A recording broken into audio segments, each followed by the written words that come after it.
session of my show. So this program is sponsored by Glandis Essentials, Sunny TV, the Gloria Hassall Foundation, and Kane Pharmacy.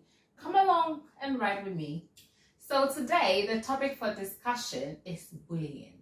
So one would say, what is bullying? So bullying literally is the force, coercion used to intimidate someone to try to get them to do what you want them to do or humiliate them. And usually it's a repeated action. So basically with bullying, there is an imbalance of physical and social power. And there are three types. So basically it is characterized by a hostile intent, imbalance of power, and repeated action. So there's different types of bullying. There's one-to-one bullying and there's group bullying. And group bullying is also known as mobbing. So basically one-to-one is when one person is bullying one person. But the mob bullying, which is the group bullying, is when a group of people try to bully someone, try to intimidate them. So one feels bullied. Research says that one feels bullied when there is repeated action of intimidation or teasing or physical action against them when it happens over time, repeatedly over time. And this could be done to them by either a group of people or one person. So bullying can occur in different parts of society or in different parts of our lives. It could occur in the family. It could even be a parent bullying a child. It could be a husband bullying a wife or a wife bullying a husband. Either way, it could be in school. Bullying could occur in school. It could be at work. It could be in a social kind of circle or in a social place. But usually it's when it occurs when the person being bullied, the victim, has contact with the bully over time. It happens over time. And there is, sometimes the person being bullied, could feel sad or it could cause depression. Also, social bullying can also occur on social media. It's one form or method that one medium through which bullying can occur. There's 4 types of bullying. There's cyberbullying, there's verbal bullying, there's physical bullying, and there's psychological bullying. So this could happen with physical bullying. It could occur when the bully is actually exerting physical force or coercion against the victim. With verbal bullying, it's when words are used. With cyberbullying, it's on the net, social media, or through technology. And with psychological bullying, it's when the bully is using psychological means to try and intimidate the person. So physical bullying actually hurts a person's body. So there's a physical impact. Example of this could be hitting, fighting, attacking someone physically, or destroying someone's properties. So verbal is when literally just words are used. Verbal bullying, just words are used to intimidate or bully the other person. Girls are likely to use verbal bullying. Boys are likely to use physical bullying, and girls are more likely to use verbal bullying.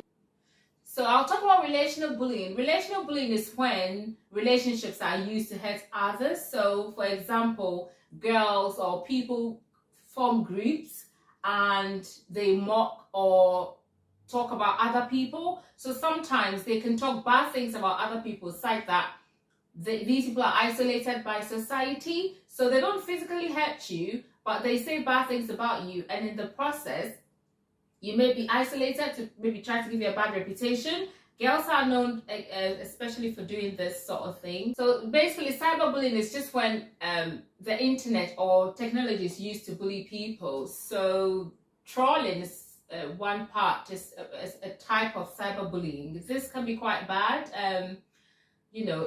It can be tormenting to the victim if they're just, getting, trolls and tons and tons of hateful messages. They come through messages, hateful messages, and just sharing hate and against someone, or just sharing all horrible and nasty things against someone. That can be really tormenting, because how the internet is just fast and wild now. Things can just spread in seconds, really, just sharing.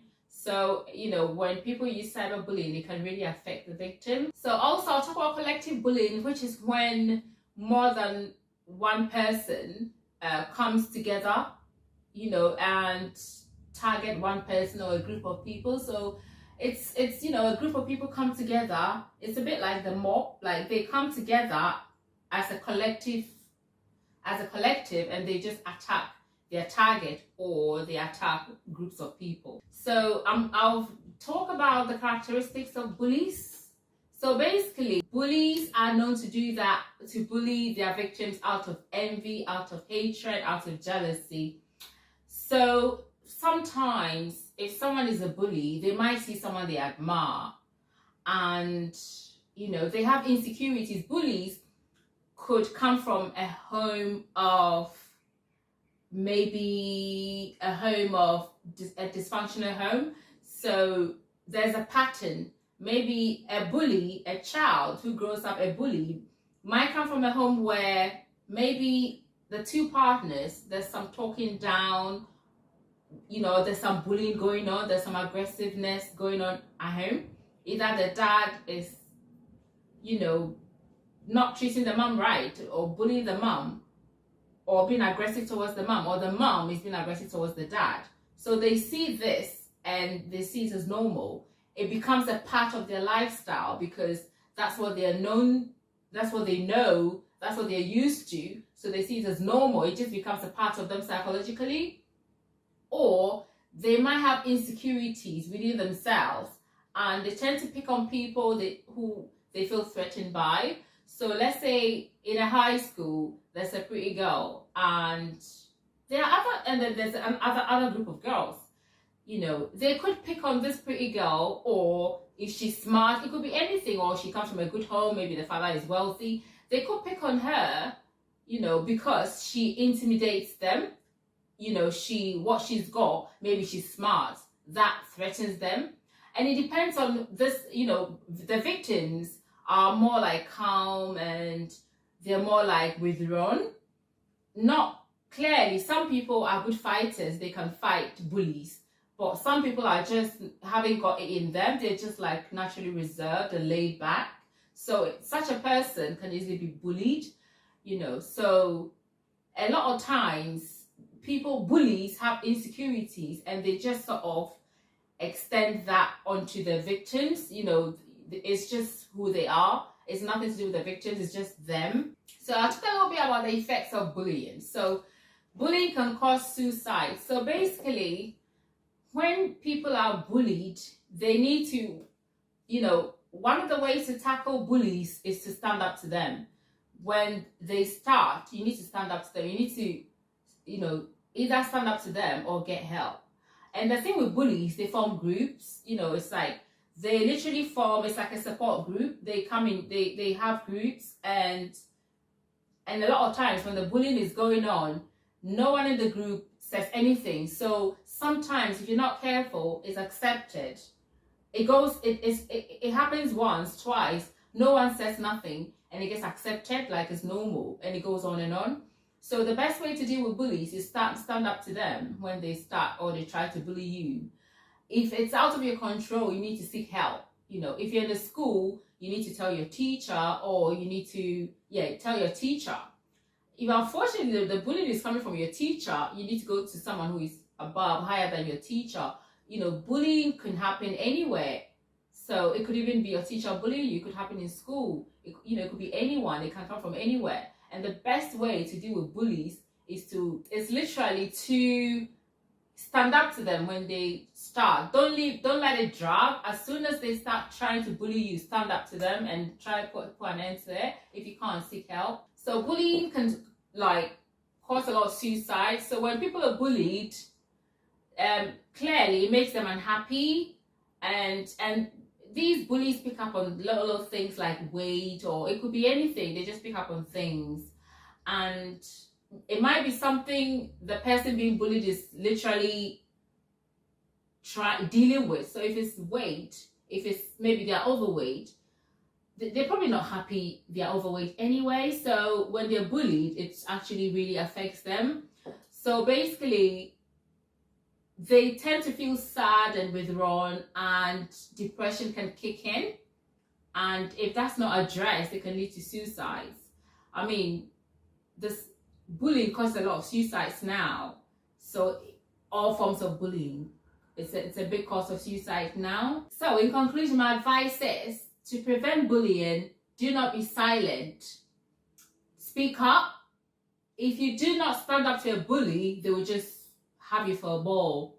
They will just keep doing it and doing it and doing it. If it's getting out of hand, stand up to them. If you haven't got the confidence to do that, seek help. Also, if you are watching this and you're in an environment where someone is being bullied, speak up for them if you can. If you can't, try to give them the support they need. If you can talk to them to support them emotionally, do that.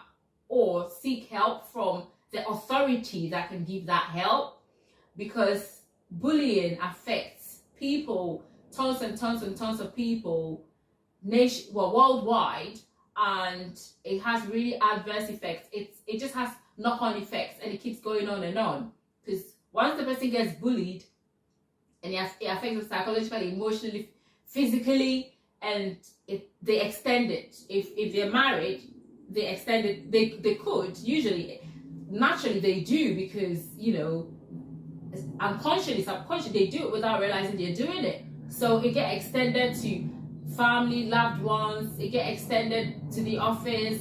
It depends where it's coming from. If it's coming from home, they can take it to their boss. They can then take it onto their, they can take it onto their staff. If they're a boss and they're being bullied at home, they take it onto their staff. If they are staff, they can take it onto their colleagues. If it's happening at the office and their parents, they can take it onto their partners or kids. It's just not right, and it causes depression, it causes anxiety, it causes stress and health problems as well. So try not to bully anyone. Really, find it in your heart not to bully anyone. And if you're being bullied, seek help. That's all I can say. Don't just sit there and get walked over. Do something about it. Your life is in your own hands. No one can do it for you. You need to do it for yourself. So this is all I have for you today. This program is sponsored by Sunny TV, Gladys Essentials, the Gloria Hassall Foundation, and Kane Pharmacy. You have a lovely week. Take care, and I'll see you soon. Bye. Gloria Hassall Show comes your way every Saturday, 7 p.m. on Sunny TV, with your host, Gloria Hassall, to break down the importance of addressing and discussing issues like current affairs, marriage, culture, economy, health, wealth, and education on Gloria Hassall Show, 7 p.m. every Saturday on Sunny TV.